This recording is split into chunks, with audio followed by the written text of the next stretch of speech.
100% fee రాయితీతో AI నేర్చుకోవాలనుకుంటున్నారా? Attend quality thought gen AI test 2025. Big breaking and that to I think BRS పార్టీకి ఒక పండగ రోజు అనుకోవచ్చు. ఎందుకంటే చాలా రోజుల తర్వాత వాళ్ళ పార్టీకి సంబంధించిన అధినేత ఇంతగా హ్యాపీగా స్మైల్ చేస్తూ ప్రస్తుతం స్క్రీన్ మీద కనబడ్డారు. అందరికీ అంటే పార్టీ కార్యకర్తలకు కావచ్చు, లేకపోతే ఎవరికి వార్నింగ్ ఇవ్వాలో వాళ్లకు కావచ్చు, ఇదంతా కూడా ఆయన మాట్లాడడం జరిగింది. కేసీఆర్ ఈజ్ బ్యాక్ అనేటువంటిది వాళ్ళ పార్టీ వాళ్ళు మాట్లాడుతున్న పరిస్థితి. నేను ఒక్కసారి చదువుతాను. What was the highlight in the bite? ఈయన మాట్లాడిన దాంట్లో, కేసీఆర్ మాట్లాడిన దాంట్లో హైలైట్ ఏంటి అంటే, నేను కొడితే మామూలుగా ఉండదు, కాంగ్రెస్కు కేసీఆర్ సంచలన వార్నింగ్ అనేటువంటిదే హెడ్డింగ్ ఇది. సో ఒక్కసారి ఆయన చాలాసేపు మాట్లాడిండు. ఒకసారి ఆ బైట్ పూర్తిగా విన్న తర్వాత ఆయన ఏం మాట్లాడిండు ఏంటి అన్నది ఒక విశ్లేషణ చేయబోతున్నాం. ఒక్కసారి మీరు కూడా చూడండి. సరే, నేను గంభీరంగా మౌనంగా చూస్తున్నా. నేను కొడితే వట్టి కొట్టు నాకు అలవాటు లేదు కదా. చూద్దాము.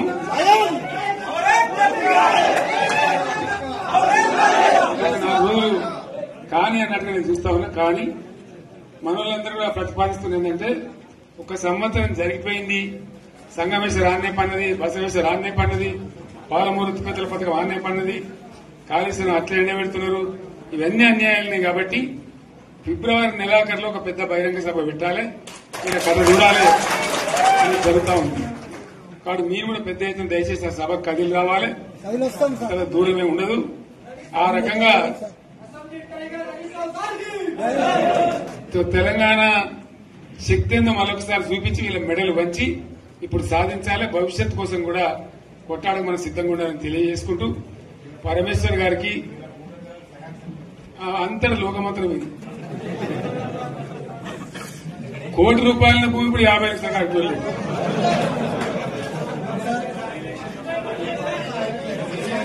ఈ ఒక్కని బాధ ఒక ఆయన వచ్చింది, మన ఒక ఆయన ఒక 10 మంది వచ్చారు హైదరాబాద్కి. అందులోకి 2 ముస్లిం సోదరులు వచ్చారు. साहब शोक तबाह हो गया, इफलासी मुफलसी बच्चे क्या तो तुम्हारा क्या हुआ बहन, तुम्हारा क्या हुआ? तुम हैदराबाद में तुम लोग हैं, मेरा कारोबार है साहब, मेरा छोटा मोटा कारोबार है, होटल भी है, 70% गिर गया। हर कोई पूछ रहे, हर कोई केसीआर को याद कर रहा है सामान. వాళ్ళు మాట్లాడుతున్నారు. ఎక్కడ ప్రతి ఒక్కరు భూముల ధరలు పోయినాయి, మందు పోయినాయి, మసాలా అన్ని పోయినాయి. ఎంత మంచిగా 4 ఎకరాల రైతు నేను 4 కోట్ల ఆసాగా అనుకుంటుండే. అంత ధీమా ఉంది. ఎంత బాగుంటే హైదరాబాద్ నుంచి అడిగితే కూడా వచ్చి మనం ఇయ్యకపోదాం భూములు, డిమాండ్ పెరగానే. అంత బ్రహ్మాండంగా మారుమూల ప్రాంతంలో కూడా 40 లక్షలు 50 లక్షలు ఎకరానికి ఉండే. అటువంటిది సగానికి సగం పడిపోయి మొత్తం నాశనం చేశాం. వీళ్ళు ఇట్లే వదిలిపెడితే ఇంకింత నాశనం అవుతుంది. కాబట్టి మనం కొట్లాడాల్సిందే. నేను ఇంకొక మాట మీకు చెప్తా. ఎలక్షన్లలో నేను మస్తుగా చూసిన 50 ఏళ్లలో పార్టీలు గెలితే ఓడితాయి. ఇంత మాయలు ఏడాది లోపలనే కాంగ్రెస్ పార్టీ దొరికితే కొడతాం నాన్నంత గొప్పగా.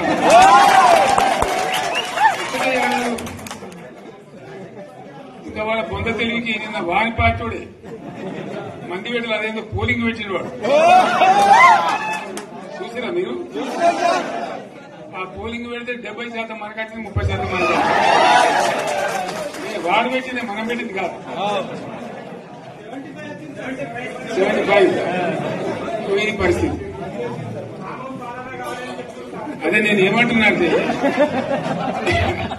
ఫామ్ హౌస్ అంటే ఏముంటది? వారి ఉంటది, మాకు ఉంటది, అల్లం ఉంటది. కాంగ్రెస్ వాళ్ళు ఎంత మంచి చేస్తే పారబడి తవ్వచ్చు కూడా లంగత. దీన్ని ఫామ్ హౌస్ అని మనం బదనాం చేసి అంతే కదా. నేను ఏమంటున్నా అంటే, అన్ని మబ్బులు వీడిపోయినట్టు ప్రజలకు అన్ని తెలిసిపోతున్నాయి. మంచి ఏంది, చెడ్డ ఏంది, ఏం జరిగింది అన్ని ఇంకా ఘోరమైందని చెప్తున్నా. వీళ్ళ తెలివితక్కువతనానికి ఏమైంది? నిన్న మొన్న రిపోర్ట్ వచ్చింది. Comptroller and auditor general of India అని కాగ్ అంటారు దాన్ని. కాగ్ రిపోర్ట్ వచ్చింది. పోయిన సంవత్సరం మన గవర్నమెంట్ లో వచ్చిన ఆదాయం కంటే 13,000 కోట్ల రూపాయల ఆదాయం తగ్గిపోయింది. ఇంకా మార్చి పోయే వరకల్లా ఇంకో 3-4 కోట్ల అంటే 15,000 కోట్ల ఆదాయం పోతుంది. మన గవర్నమెంట్ ఉన్నప్పుడు ప్రతి ఏడాది 15,000 కోట్లు పెంచుకుంటూ పోయినాడు. చేసుకుంటూ పోయింది. ఏడాది 10 నుంచి 15,000 కోట్ల ఆదాయం పెరిగేది మన టైంలో. అంత జాగ్రత్తగా మనం వ్యవహారం చేస్తాం. ఇలా ఉల్టా 15,000 కోట్లు పడిపోయింది. ఇంకా వాడేమి ఇస్తాడుగా, ఇంకో ఇస్తారా? ఇంకో 4-5 నెలలైతే జీతాలనే కష్టమై దొరుకుతుంది. అందరు పెండింగ్ పెట్టి రిటైర్ అయిన దొరుకుతారు పైసలు మీకు దొరుకుతారు కదా పేపర్లలో. సో ఆ విధంగా రాష్ట్ర ఆర్థిక పరిస్థితిని కూడా దివాలా తీయించారు. ఇవాళనేమి కాదు, 100కు 100% ఇప్పటికే ప్రజల నిర్ణయానికి వచ్చారు. డెఫినెట్ గా రాబోయే గవర్నమెంట్ మనదే అని అనుమానం కూడా అవసరం లేదు. ప్రాజెక్టు చెరువు కింద నీళ్లు తీసుకుంటే బంద్ చేసినాం, నీటి తీరువ రద్దు చేసినాం. అట్లా ఎన్నో సదుపాయాలు చేసుకున్నాం. రైతులకు బాగా జరుగుతుంది. అప్పుడప్పుడు ఏమైతుంది, కొన్ని దుష్ట దినాలు వస్తాయి, చెడు గడియలు వస్తాయి. మనోళ్ళు కూడా అలవోకగా ఓట్లేసారు. మీరు గొప్పలో మీరు మాణిగ్రహం గెలిపించారు. కొన్ని నియోజకవర్గాలలో అత్యాశకు పోయి నేను చెప్పిన కూడా అప్పుడు మంది మాటలు పట్టుకొని మారమానం పోతే మళ్ళీ చివరికి ఇల్లు కాలిపోతారు. వీళ్ళని నమ్మితే అమాంతం మింగుతారు, మోసపోతాం. రైతు బంధుకు రామరామ అంటారు, దళిత బంధుకు జైబీం అంటారు. వీళ్ళు ముంచుతారా నాయన అని చెప్పినండి. ఆయన వాడు తులం బంగారం ఇస్తా, నీకు ఏంటి, నీకు బంగారం వడ్డానం పెడతాను కానీ ఆయన నమ్మి ఏమో మీన్ సంగతితో చూద్దామని ఆయన వేశారు. వేసింది ఇరుకపోయారు, బాయిలో పడ్డారు, అయిపోయి ఉన్నాయి అన్ని వీకే. మళ్ళీ మొదటికి వచ్చానా కైలాసవాడలో పెద్ద పంపించినట్టు అయింది. మళ్ళీ అంతే కదా, ఆలోచన లేకుండా ఎటు పడితే అటు ఎవడో ఏదో చెప్తే నమ్మి ఓట్లేస్తే ఏమైంది అనేది ఒక మంచి గుణపాఠం ఇది తెలంగాణ. గ్యారంటీగా మంచిగా సంసారం జరుగుతుంది. జర తువ్వకొచ్చినాం, రైతులు ఇంత ముఖం తెలివైతుంది, ఇంత బాకీలు కట్టుకుంటుండ్రి. ఎంతో మంది పాపం సిటీలు వేసుకుంటారు, ఏదో వేసుకుంటారు. రైతు బంధు పైసలు పడితే ఎంత సంతోషం ఉంటుంది. ఆయన మీద గంగలు గడిచిపోయింది. ఇప్పుడు వాడు ఇతడో ఏడో భగవంతుని కనుక ఇచ్చినప్పుడు మోసం. ఏదో మళ్ళీ ఎలక్షన్ కోసం దానికోసం చేస్తారు తప్ప కడుపుండ ప్రేమ ఇచ్చేది ఇట్లే ఉంటుందా? మనం ఉన్నప్పుడు కరోనా వచ్చింది. కరోనా వస్తే కూడా రైతు బంధు ఆపలేదు. కరోనా వచ్చి రాష్ట్రానికి రూపాయి ఆదాయం రాకపోయినా 4-5 మంచి స్కీములు తెచ్చి ఇవాళ కాపాడుకున్నాం. గౌరవంగా బతికింది రైతులు. బీమా వచ్చినండి. రైతు బీమా పెడితే ఎంతమందికి సాయం జరిగింది? గుంట భూమి ఉన్న కూడా మంచిగా సాయం జరిగింది. చిన్న రైతు కూడా సాయం జరిగింది. అట్లా అందరికి మనం గొర్రెల కాపలకు గొర్రెలు వేయడం కానీ, చేప పిల్లలు కానీ, అనేక రకాల అన్ని వర్గాల ప్రజలను ఎట్లా ఆదుకోవాలన్నట్లు ఆదుకున్నాం. మా తెలంగాణ కదా మేము తెచ్చుకున్నాం కష్టపడి. మా వాళ్ళందరి పైకి రావాలి. కాంగ్రెస్ గవర్నర్ ముస్లింలో ఓట్లేసుకున్న తప్ప ముస్లింలకు మనం చేసిందా? ఇమాం మౌసాలకు మన జీతం ఇచ్చిందా? మనం వచ్చినాకనే ఫస్ట్ టైం వాళ్ళని గుర్తించి వాళ్ళని గౌరవించుకున్నాం. ముస్లిం మైనార్టీ పిల్లలకు, మన గిరిజన పిల్లలకు, మన ఎస్సీ పిల్లలకు, మన బీసీ పిల్లలకు ఎంత మంచి రెసిడెన్షియల్ స్కూల్ పెట్టుకున్నాం. అందరినీ కూడా ముందు తీసుకుపోవాలి. ఇవాళ మన కళ్ళ ముందని నాకు బాధ కలిగేది ఏంటంటే, చిన్న వర్గాల ప్రజలు కాన్వెంట్ స్కూల్లో చదివించలేదు. వాళ్ళ పిల్లలు కూడా బాగా చదవాలని చెప్పి ఎస్సీలకు, బీసీ, మన మైనార్టీ సోదరులకు గురుకుల పాఠశాలలు పెట్టారు. అద్భుతమైన చదువు చదువుకునే వాళ్ళు. ఇవాళ మొత్తం రోజు బడి పిల్లలు విషాహారము, కడుపు నొచ్చుడు, బాధపడు, పురుగులు అన్నం పెట్టుడు. పిల్లలు వెళ్ళిపోతున్నారు ఆ స్కూళ్ళ నుంచి, ఇళ్ళకి వెళ్ళిపోతున్నారు. తల్లిదండ్రులు కూడా భయపడి తీసుకుపోతున్నారు. ఏం ఘోరం ఇది నాకు అర్థం కాదు. మళ్ళీ ఏం చేస్తున్నాడు కూడా ఇప్పుడు మళ్ళీ అదే కాంగ్రెస్ పార్టీ. అంతేనా? మళ్ళా పాత కాంగ్రెస్ మోపైంది, మళ్ళా కరెంట్ కోతలు మోపైనాయి. వెనకాలం ఇంకేం గతి అవుతుందో మార్చి ఏప్రిల్ ఏమవుతుందో. ఇంకా కరెంటు కోతలు మోపైనాయి, మంచినీళ్ళు సరికొత్తలు, అడిగే నాతులు లేడు. ఎవడన్నా గట్టిగా నిలదీసినట్టు పోలీస్ స్టేషన్లో పట్టేయడం. ఇదేనా రాజ్యం? ఇట్లా ఉండదా రాజ్యం? ఎందుకు వచ్చింది ఈ పరిస్థితి చెప్తా. నాకు తెలిసి నాకేం గుర్తులేదు. నేనేమంటున్నానంటే ఇట్లా అనేక పనులు చేసుకున్నాం. మనం గోదావరి నుంచి నీళ్లు తెచ్చుకున్నాం. నీళ్లు తెచ్చుకొని మంచినీళ్ళ తర్వాత సాగునీళ్ళు ఎంపడబడ్డాయి. మెదక్లో యువతల ప్రాంతం అంతా కొంత అందినాయి నీళ్లు. పాత మెదక్ జిల్లాలో నీటికి మిగిలిపోయినాయి. మన 2 తాలూకాలు నారాయణఖేడ్, జైరాబాద్. వాళ్ళకి నీళ్లు కావాలి. ఎట్లా రావాలి గోదావరి నీళ్లు? సింగూరు ఒక టైంలో నిండుతుంది, ఒక టైంలో నిండదు. మరి నిండినప్పుడు ఎట్లా గోదావరి నీళ్ళెద్దు? సింగూరు నుంచి లిఫ్ట్ చేసి సంగమేశ్వర, బసవేశ్వర 2 లిఫ్ట్లు పెట్టుకున్నాం.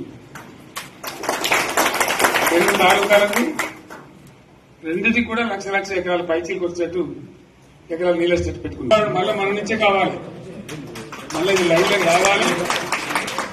అందరు మంచి గుణాలు. మనకు మన పార్టీకి కులం లేదు, మతం లేదు, జాతి లేదు. తెలంగాణలో ప్రతి బిడ్డ మనోడే. వాళ్ళు ఏ మతం ఉన్నారు, ఏ కులం ఉన్నారు మనకు అవసరం లేదు. ఈ తెలంగాణ బార్డర్ గీత లోపలిన బిడ్డలు అందరు మనోళ్ళే. అందరు బాగుపడాల్సిందే.